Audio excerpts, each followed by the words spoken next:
நாமத்தினாலே பிதா அனுப்ப போகிற பரிசுத்த ஆவியாகிய தேற்றவாளனே எல்லாவற்றையும் உங்களுக்கு போதித்து நான் உங்களுக்கு சொன்ன எல்லாவற்றையும் உங்களுக்கு நினைப்பூட்டுவார்.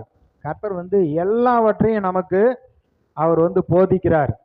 சங்கீதம் 32:8 அங்க சொல்லப்பட்டிருக்கும், நான் உன்மேல் கண்ணை வைத்து உனக்கு ஆலோசனை சொல்லுவேன், நீ நடக்க வேண்டிய வழியை நான் உனக்கு காண்பிப்பேன் அப்படிங்கிறார். அப்ப ஆலோசனை கொடுக்கிறார், நடக்க வேண்டிய வழியை காண்பிக்கிறேன் என்று சொல்லுகிறார்.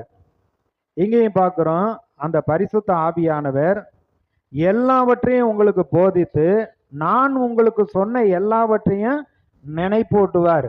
அவர் என்னென்ன வாக்கு பண்ணி இருக்கிறார், குடும்பத்தை குறித்து, பிள்ளைகளை குறித்து, வேலையை குறித்து, நம்முடைய எதிர்காலத்தை குறித்து, நம்முடைய கடவுள் நம்ம கொடுத்திருக்க ஊழியத்தை குறித்து எல்லாவற்றையும் அவர் நமக்கு நினைப்பூட்டுகிறவராய் இருக்கிறார். யோவான் 16வது அதிகாரத்துல 12வது வசனம், இன்னும் அநேக காரியங்களை நான் உங்களுக்கு சொல்ல வேண்டியதா இருக்கிறது, அவைகளை நீங்கள் இப்பொழுது தாங்க மாட்டீர்கள். முன்னாடி சொல்றார், பரிசுத்த ஆவியாகிய தேற்றவாளர் வருவாரு. அவர் உலகத்தை குறித்து, நியாயத்திற்கு குறித்து, நீதியை குறித்து, பாவத்தை குறித்து எல்லாம் கண்டித்து உணர்த்துவாரு.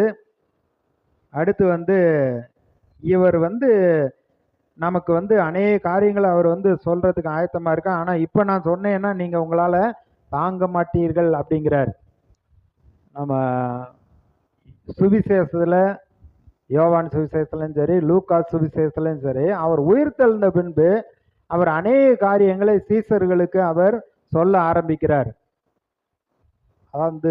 புத்தி இல்லாத மந்த இருதயம் உள்ளவர்களே, எது வரைக்கும் நான் உங்க கூட இருப்பேன் அப்படிங்கிறாரு. வேத வாக்கியங்களை அறிந்து கொள்ளும்படி அவருடைய மனதை திறக்கிறாரு. அப்ப இப்பயே நான் சொன்னேன்னா உங்களால தாங்க முடியாதுன்னு சொல்றாரு. இப்ப நம்ம கடவுள்கிட்ட போய் என் வாழ்க்கையில ஆரம்பத்திலேருந்து முடிகிற வரைக்கும் என்ன செய்வீங்க ஆண்டவரே, இன்னைக்கே நீங்க சொல்லுங்க, இப்பவே சொல்லுங்க. அப்ப அவர் எல்லாத்தையும் சொன்னாருன்னா அவ்வளவுதான், நம்மளால வாழ முடியாது.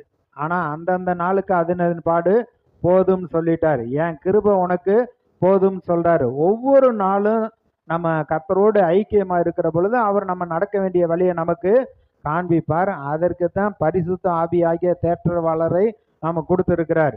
ஆனா இப்ப நான் சொல்ல மாட்டேன் அப்படிங்கிறார். அவர் வர்றப்ப உங்களை சகல சத்தியத்துக்குள்ள நடத்துவாரு அப்படிங்கிறாரு. அடுத்த வசனத்துல 13ல, சத்திய ஆவியாகிய அவர் வரும்போது சகல சத்தியத்துக்குள்ள உங்களை நடத்துவார்.